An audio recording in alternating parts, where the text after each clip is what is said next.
Le casse-noisette. C'était la veille de Noël.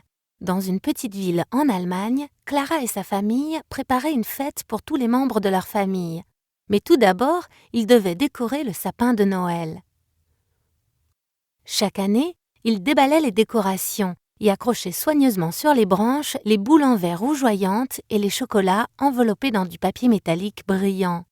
Cette année, il y avait une nouvelle décoration, une belle fée avec une robe violette pour le sommet de l'arbre. Tout était prêt. Alors, Clara et son frère Franz jouaient près de la lumière du feu pendant qu'ils attendaient que les invités arrivent. Clara habillait ses poupées et leur brossait les cheveux, alors que Franz jouait avec ses soldats de plomb. Bientôt, les grands-parents de Clara et Franz, leurs tantes, leurs oncles et leurs cousins arrivèrent avec des cadeaux. Enfin, le dernier arrivé était le parrain Drosselmeyer, qui amenait toujours des présents très spéciaux pour tous les enfants. Clara était excitée de voir ce que parrain Drosselmeyer avait apporté cette année. Le présent était un casse-noisette. Mais ce n'était pas un casse-noisette ordinaire. Il était fait comme un petit bonhomme en bois, vêtu d'un uniforme rouge et noir. Clara aimait son casse-noisette. Franz était sûr que c'était un soldat, et donc il devait l'avoir. « Laisse-moi jouer avec lui !» dit-il en essayant de le prendre à Clara. Mais elle le tenait serré. Dans la bataille, la jambe du pauvre casse-noisette se cassa. Parrain Drosselmeyer prit doucement le casse-noisette de Clara, mit un peu de colle sur sa jambe et chuchota quelques mots magiques. Ensuite, il dit à Clara de laisser le casse-noisette se reposer près du feu. Alors, elle s'en alla jouer avec son cousin. « Il ira mieux avant minuit. Gardons un œil sur les souris, » dit-il. Clara s'amusa tellement à la fête qu'elle oublia son casse-noisette et alla se coucher sans lui. Elle se réveilla soudainement à minuit, se souvenant de son cadeau laissé tout seul. « Mon casse-noisette !» dit-elle. Elle se glissa en bas et le trouva où elle l'avait laissé, au coin du feu. Elle l'attrapa et resta dormir avec son casse-noisette dans ses bras. Clara se réveilla brusquement. Elle pouvait entendre quelque chose gratter dans l'angle de la pièce. Elle ouvrit les yeux et vit un groupe de souris venant vers elle, mené par une souris plus grande avec une petite couronne sur sa tête. Clara avait peur, elle serrait très fort son casse-noisette. D'un autre coin de la pièce venait le son de tambour. Clara se retourna et vit le petit soldat de Franz marcher vers les souris.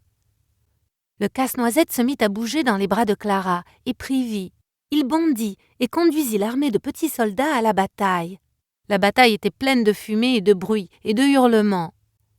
Clara ne pouvait pas voir ce qui se passait, mais elle savait que son casse-noisette n'était pas en sécurité dans cette lutte contre le roi des souris. Donc, elle jeta son chausson au roi des souris, et il se renversa. Toutes les autres souris s'enfuirent, prenant avec elles le roi des souris. Alors que Clara se tournait vers son casse-noisette, elle réalisa qu'il avait grandi et qu'il avait l'air humain. « Je suis un prince, » dit-il. « Le roi des souris avait jeté un sort magique pour me transformer en casse-noisette pour toujours. Tu m'as sauvée. » Clara regarda avec étonnement le prince casse-noisette. « Viens avec moi, » dit-il. Clara et le prince casse-noisette s'envolèrent par magie au-dessus de terrains neigeux qui scintillaient. Puis, ils arrivèrent sur une île blanche brillante de sucre glacé, où une fée habillée de mauve les attendait. « Je vous attendais, » dit-elle joyeusement. Elle dirigea Clara et le prince casse-noisette vers une grande salle pleine de gens qui venaient de partout dans le monde et qui dansaient et mangeaient un festin. Clara et le prince casse-noisette s'assirent sur des trônes et regardèrent le divertissement avec plaisir. Bientôt, la soirée était finie et la fée emmena Clara et le prince casse-noisette dans un beau traîneau. Elle enveloppa une couverture chaude autour d'eux et dit adieu. Clara se sentait bien au chaud et heureuse pendant que le traîneau survolait par magie des terrains enneigés et elle s'endormit.